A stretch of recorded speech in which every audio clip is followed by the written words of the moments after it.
Alright, Dokkaners, welcome back to another Dokkan for Dummies. Today we'll be going over the Saiyanday Dokkan Fest. The Saiyanday Dokkan Fest is AGL Kid Goku. This Kid Goku leads Dragon Ball Saga or Earthbred fighters, Ki plus 3, HP plus 200%, and attack and defense plus 170%, plus Youth or Dragon Ball Secret category allies get an additional HP, attack, and defense plus 50%. Now this Kid Goku is from the start of Dragon Ball. Nice to see some Dragon Ball representation.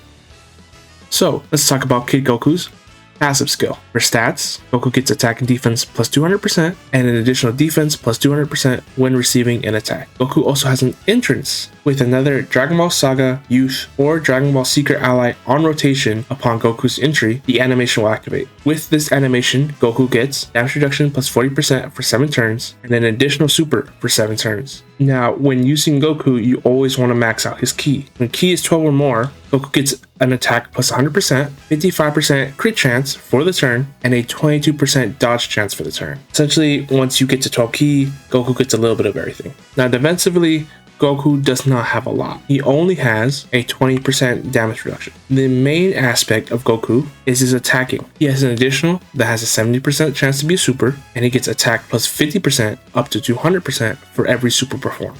After 7 supers, he gets guard, and then he gets another additional super. This can proc as early as turn 2. The reason they built Goku so additional heavy is because of his super attack effects. First 12 Ki, Paper, Scissors, Rock. It stacks attack and defense plus 20% and causes immense damage to the enemy. It also has a guaranteed seal, and if you couldn't guess it based on his art, Goku also has a unit super.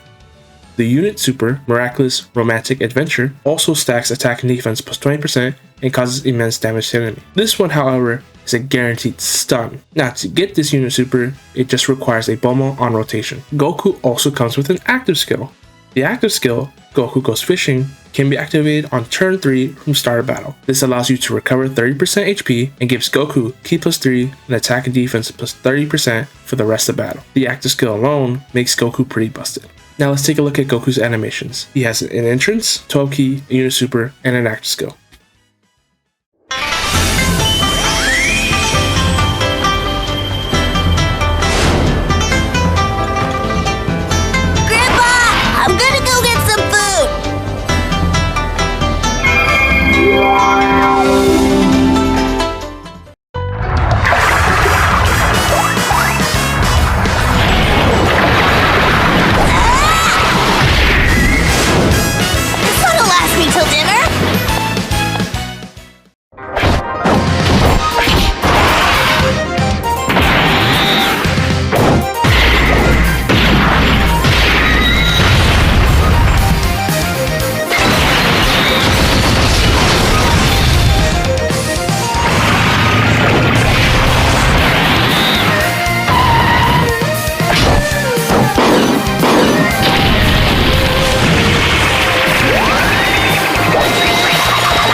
Overall, some pretty nice animations from the early Dragon Ball era. Let's go over Goku's links.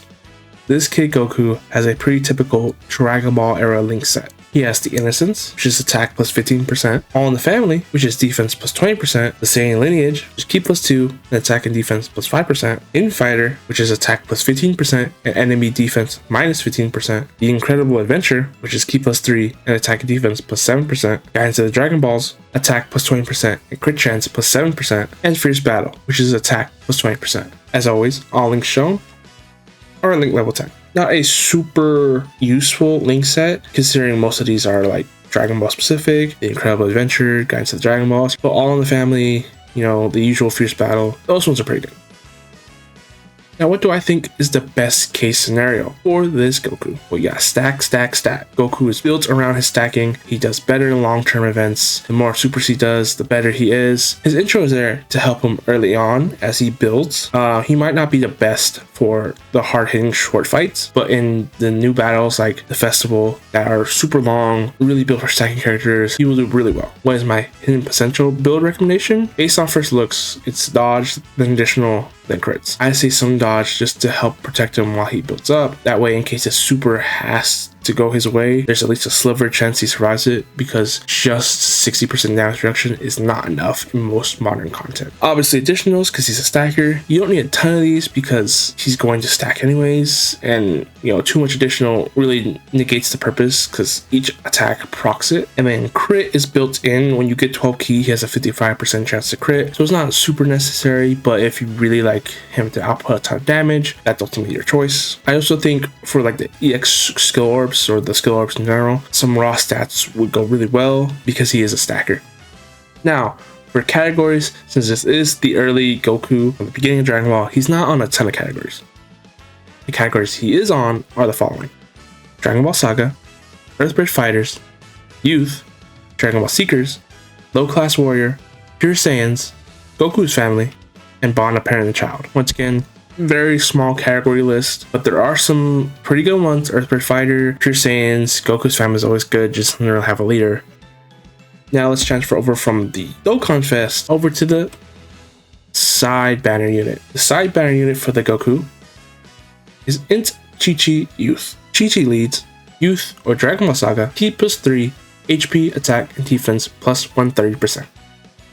Now for Chi-Chi's passive skill, for stats, she gets Ki +2 and attack and defense plus 200%. She supports superclass allies by giving them attack and defense plus 30%. She also gives an additional attack and defense plus 30% to allies that also belong in the Dragon Ball Saga category. Chi-Chi also has some additionals built in. She has an additional that has a 50% chance to be a super, and for every super, she gets attack and defense plus 25% up to 100%, and crit chance plus 25% up to 100%. And she's guaranteed to launch an additional super if the enemy is debuffed, stunned, or sealed. Now, just like Goku, you want to operate Chi-Chi at max Ki. At Ki 12 or more, she gets attack plus 100% and a 30% chance for an additional attack plus 150%. Since she is a side banner unit, the good part of her passive is restricted. When there's a youth category ally on the team, she gets defense plus 200% and a 50% chance to dodge. With a Goku in the turn, she guards all attacks and gets defense plus 159% when receiving an attack. Essentially, all of her defensive capabilities are hidden behind a youth/Goku restriction, which obviously makes sense because the new Goku fits those descriptions.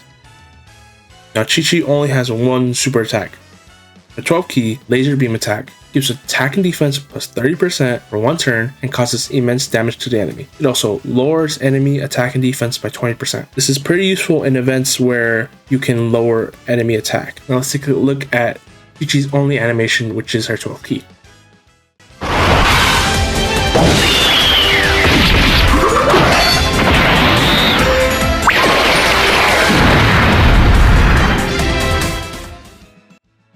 What a dangerous girl. Anyways, let's take a look at her link skills. Considering this is a Chi-Chi unit, her link skill set is very peculiar. She has Battlefield Diva, which is Ki +3 and dodge chance plus 5%, the Innocence, which is attack plus 15%, More Than Meets the Eye, which is attack and defense plus 10%, the Incredible Adventure, which is Ki +3 and attack defense plus 7%, Guidance of the Dragonballs, which is attack plus 20% and crit chance plus 7%, Infighter, which is attack plus 15% and enemy defense minus 15%, and Fierce Battle, which is attack plus 20%. Now, what do I think is the best case scenario for this Chi-Chi? Well, she's a top tier side banner unit. She provides excellent support, specifically to Dragon Ball Saga. She has a solid amount of defense, given you meet her restrictions. She has dodge, she has oodles of defense stat-wise. Now, as far as hidden potential build, dodge, then additional. She's main job is to support, so you obviously want her to stay alive. If a super even looks her way, she's dead. Dodge is her best chance. She's not there to stack, she's not there to do damage, she's just there to support. And then additionals, to help debuff the enemy, which in a sense is also supporting the team. Now, she doesn't need crit because crit is built in to the passive. She's essentially guaranteed the crit after 4 supers. Don't need to add any crit on her. If we're talking orbs, maybe full dodge with some additional, or full dodge and some defensive equips. Now for categories, once again, early Dragon Ball era, not a ton of categories go on, especially since it's a Chi-Chi unit. Chi-Chi is on Youth, Dragon Ball Saga, Earthlings, Bond of Parent Child, and Earthbred Fighters. Now, the age-old question, should you summon? My answer is, yeah, Goku is a top tier TUR. He's built for most of the content. If we're talking about short-term, hard-hitting fights, he may struggle a bit, but things like the Festival of Battles, the long Universal Survival Saga fights, he is going to come out of those pretty well. Basically, Goku is built for most of the content. He's a very strong unit, but he doesn't break the game, or he isn't like a, oh my god, he's a category on his own type character. Especially coming out of Anniversary, where we spent most of our stones, and you may need to recover some stones. This should be a pretty safe skip. Now, there is the Tech UI returning, the Big Bang Vegeta returns. Those guys are good, but they shouldn't make you want to summon. The 10th Anniversary sort of reset the meta again. While they're still good, they won't make or break your squad. Essentially, if you really want to summon, I don't blame you. Goku's really good, but keep in mind, Golden Week is at the end of next month. Should be end of April. They're also going to be really good. SSJ3, Goku, and Fat Buu dominated most of the 9th year meta. So I can easily see the TURs coming out of Golden Week dominate most of the 10th year meta, especially if they're stackers. All in all, I think you should probably save your stones. And now, a quick recap of the producer letter that we got that announced this Kid Goku. There'll be one new event added, OG Dragon Ball Red Zone. So we are getting a ton of content this year. And there's been one EZA announced for the Saiyanday celebration. It is Path to Power Kid Goku. The EZA details have been announced on the Twitter and on the Instagram. He looks like a very solid support for the Dragon Ball Saga and youth teams. He's a Rainbow Orb Changer. He provides a ton of defense for himself. He provides damage reduction and crit support. So I think he's a very good EZA. He'll probably be on the Kid Goku's banner. And that's it. That's all we have for Saiyanday so far. What do you think of the new Kid Goku? Let me know in the comments down below. And as always, I'll see you in the next video. Thanks for watching.